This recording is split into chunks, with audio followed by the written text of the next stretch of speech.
If you want to hear my thoughts about Dan Campbell's bizarre coaching at the end of the first half of the NFC Championship, then head over to JJ9 News now, where we talk all things NFL all the time. New videos drop daily about the happenings in the league. And now, on with our feature presentation. Super Bowl XXXIV was known as the dot-com bull for a reason, because you had just about every dot-com company under the sun buying up a 30-second spot at the Super Bowl to increase their brand awareness. These random dot-com companies that did not have the money to do an ad, and sometimes, as was the case in onmoney.com, which you can learn more about by clicking the card in the upper right corner, did not even have a website, saw an opportunity to advertise at the Super Bowl. Figured, why not? Thinking that the bubble was never going to burst. And so many companies went under right after. Remember the commercials for E1040.com, or eStamp.com, or OurBeginning.com, or LifeMinders.com, which you can learn more about by clicking the card in the upper right corner? Do you even remember that those websites existed? Well, even though the dot-com bull was in 2000, those companies were not the first dot-com companies to advertise at the Super Bowl. Because the first one to do it was a company by the name of Auto-By-Tel, achieving this 3 years before in 1997 at this game right here, Super Bowl XXXI. Now there is some debate about whether they were actually the first, seeing as CompuServe advertised earlier in the game, but Auto-By-Tel bought the spot first, and you can debate whether CompuServe is a dot-com company or not, but regardless, Auto-By-Tel, at a bare minimum, was one of the first to do it. The good news is that the company still exists today. Heck, you might have even used it before. The bad news? Oh man, this ad was a disaster. Because you're not going to believe how much money they spent on this ad, how delusional their president was when it came to how successful this ad was, and how bad this ad was. Because this is the story behind Auto-By-Tel, which might be the most delusional company to ever advertise at the Super Bowl. Before I talk about the actual ad in question and the reception that it got, we need some context to understand just what this company is, and why exactly they were advertising at the Super Bowl in the first place. And before I talk about the ad, I don't have any video for the backstory, so I'm just going to show screenshots of what Auto-By-Tel's website looked like around the time of the big game, going into the Wayback Machine for this one. The year is 1996, and after its creation in 1995, one company is starting to take e-commerce by storm, revolutionizing the car buying industry. That company is Auto-By-Tel. How the company worked was simple. Customers could access the website for free and fill out a form saying what car they wanted to buy. Auto-By-Tel worked with 1,500 dealers across the country, and one day after a customer filled out the form, the customer would be given a quote for said car from a nearby dealership. It made the car buying process significantly less painful, and made it so that you could buy a car from your house in your pajamas if you wanted to, something that you couldn't really do before. The company did about 30,000 deals per month, and even though they made no money from consumers, they made money from dealers who subscribed to the service for anywhere from $250 to $1,500 a month. Keep all of that in mind as you're about to watch this ad. Even if hypothetically, every single person watching the Super Bowl decided to make an inquiry on the website, the company would not receive a single cent.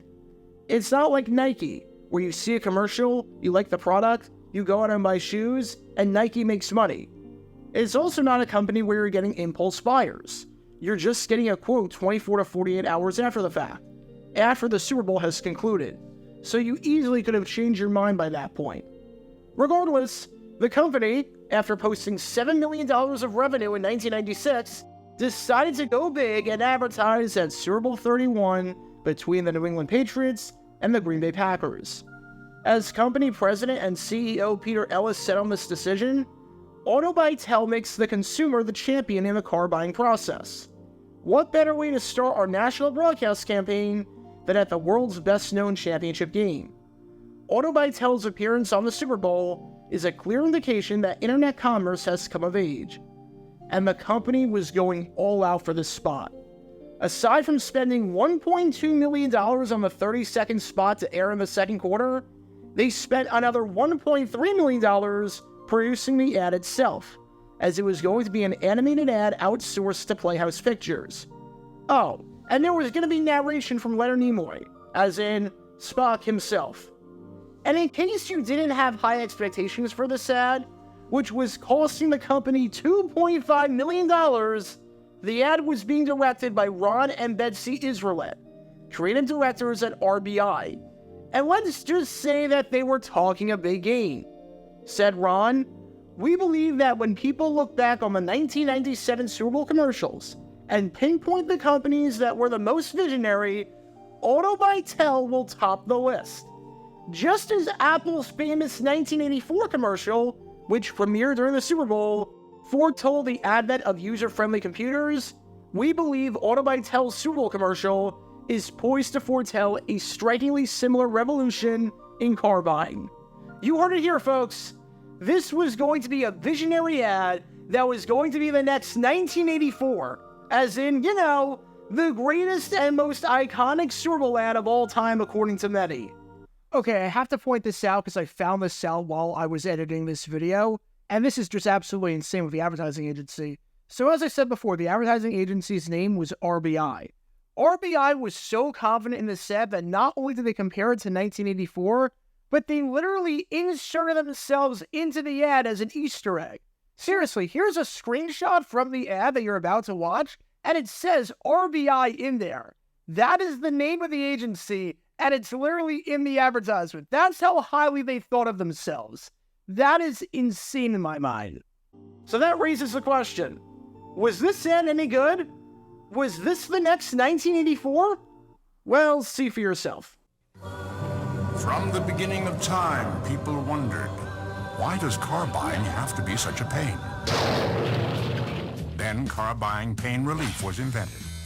It's free, it's easy, it's Auto-By-Tel. Buy, finance, lease, and insure cars and trucks at low cost on the internet at Auto-By-Tel.com.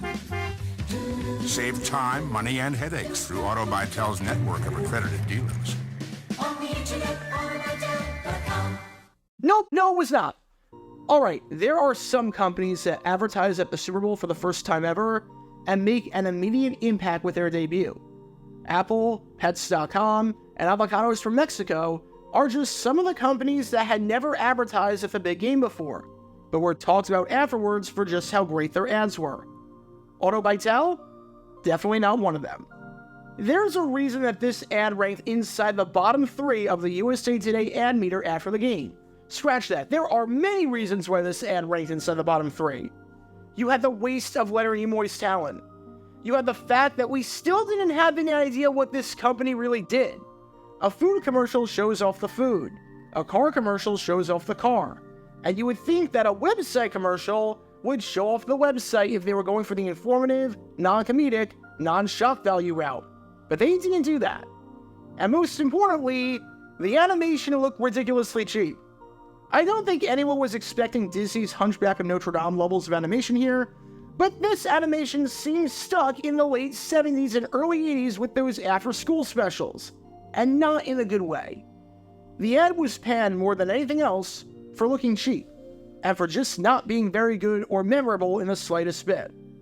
But Pete Ellis, the president of Auto-By-Tel, had no problem writing the commercial, and said that all of the criticism that they received was unwarranted, because in his eyes, it is not about creativity. We had a marketing message. And this is where things go off the rails, because let me get this straight. You said that you didn't care that the ad looked cheap, because the only thing that mattered was getting your message across, and you don't need a ton of money to do that. But I've got so many problems with this statement that it's not even funny. Number one, if getting the message across was the most important thing, did you really need to spend $1.3 million on the production costs for this spot? You got Leonard freaking Nimoy. You got a celebrity to do the voiceover. You had a studio do animation. You didn't have to make this ad animated. You spent 7 figures on making the ad itself. I don't care about the $1.2 million that you spent on the 30-second spot, but you spent $1.3 million making the ad.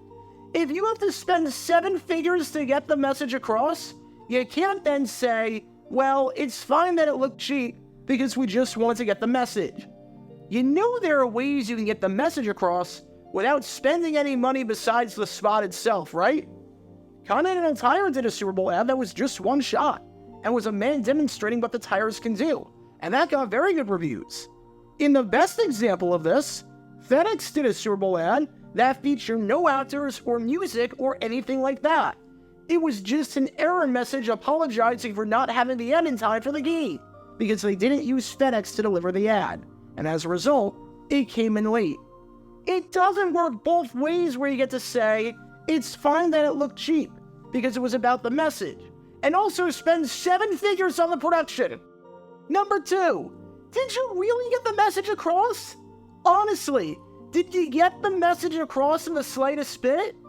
The message that I'm assuming we're trying to convey with this ad was that there needs to be an easier way to buy cars, and now you can do it online through the website. But you know what we don't see during the ad? That's right, the website! We don't even see the freaking website! We don't see the process! We don't see how easy it is!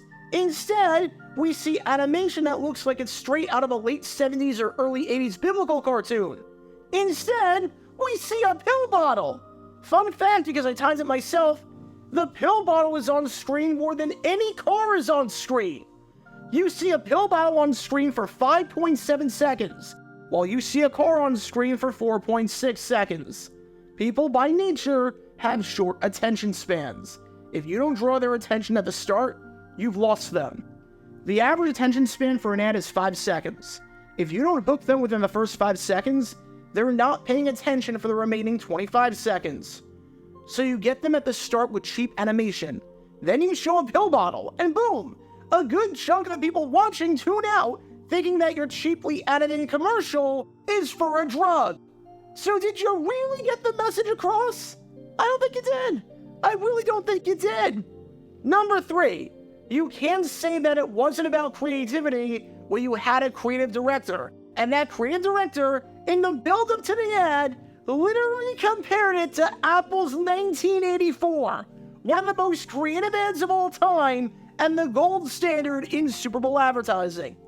That's like if I open up a restaurant and compare it to a Michelin star establishment, and in the end, the food tastes terrible, and I say, well, it was never about serving the best, most exquisite food. It was about making sure people get fed. No, you can't have it both ways. Not when you compare it initially to a Michelin star establishment.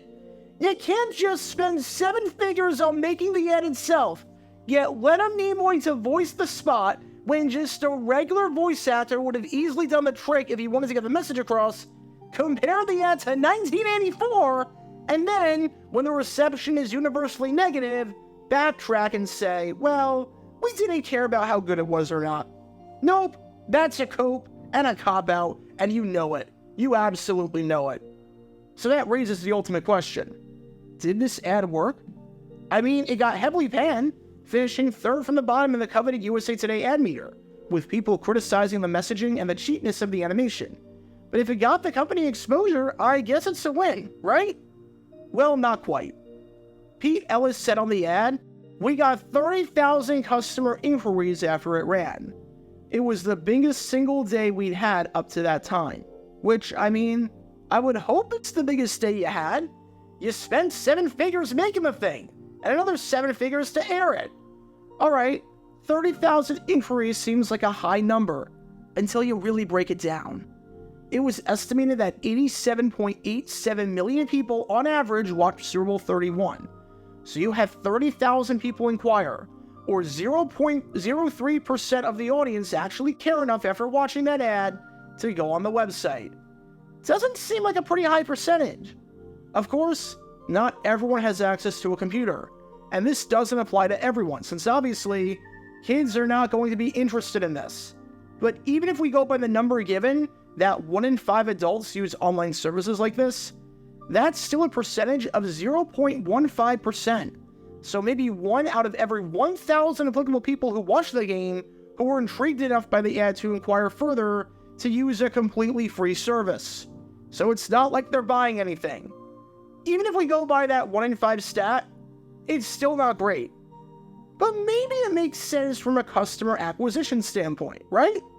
Well, not quite. The average customer acquisition cost today for the automotive industry and e-commerce in 2024 dollars is $78. Auto-By-Tel spent $2.5 million on this ad when you combine what it took to make the spot and what it took to buy the spot. They got 30,000 inquiries. Do the math, and that comes out to an average customer acquisition cost of $83. And again, that's assuming that every single person that inquired became a customer, which is obviously not true. But seeing as that's the only data we have to go off of, I'll give that to them in the absolute best case scenario. Even though, as a reminder, none of these customers are actually buying anything. Auto-By-Tel is not making a cent off of any of this.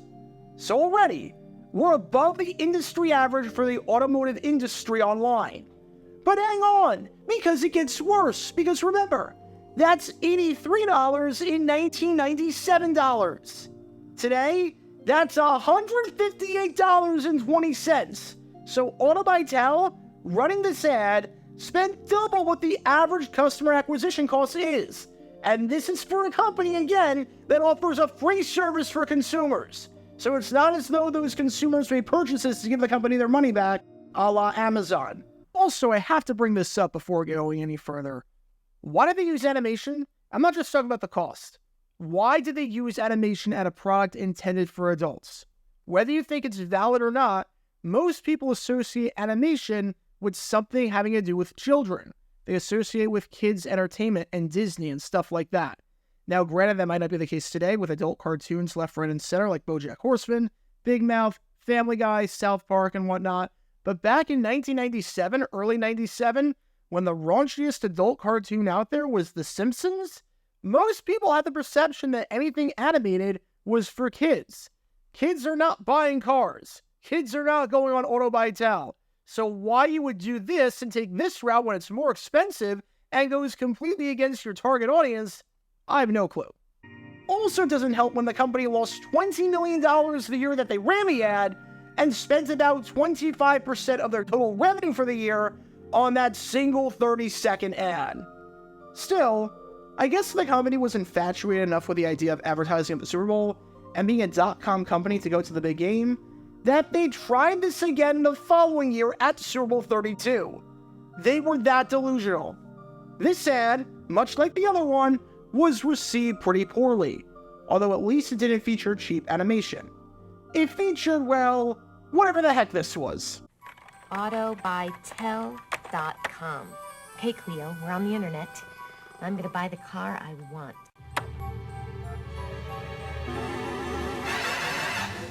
Low-cost car buying. Fast, easy, and painless at Auto-By-Tel. Whoa. Hello? Your car is ready. My car! And you did it all online. Even the financing. Cool. Auto-By-Tel. Low-cost car buying from the comfort of your own pajamas. Auto-By-Tel stopped advertising at the Super Bowl after that, and I don't think it's hard to see why. The company is still around today, though, and Ellis attributes the initial success of the company to the Super Bowl ad, saying that business increased, even if it cost an insane amount of money and well above the industry-wide average to do it. And even if things were already at an upward trajectory before the Super Bowl and would have naturally gone up due to the rise in e-commerce during the late 1990s as it was, and even if the company almost went under a few years later and somehow survived. So take that for what it is. So just to recap this insane advertising story, you had a company go out and make a Super Bowl ad comparing itself to Apple's 1984. Then when the ad gets panned and gets widely criticized, they move the goalposts in laughably bad fashion, saying that it was never the intention to be creative and be good, even though, you compared yourself to Apple's 1984.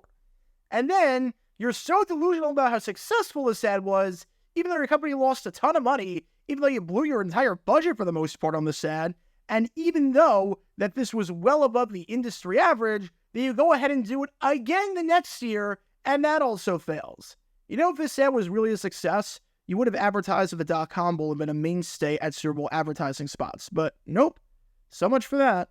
Auto-By-Tel was supposed to revolutionize the game in terms of how to buy cars online. And maybe it did that. But it was also supposed to revolutionize the game from a Super Bowl advertising standpoint based on how much they spent and how much they talked up this ad.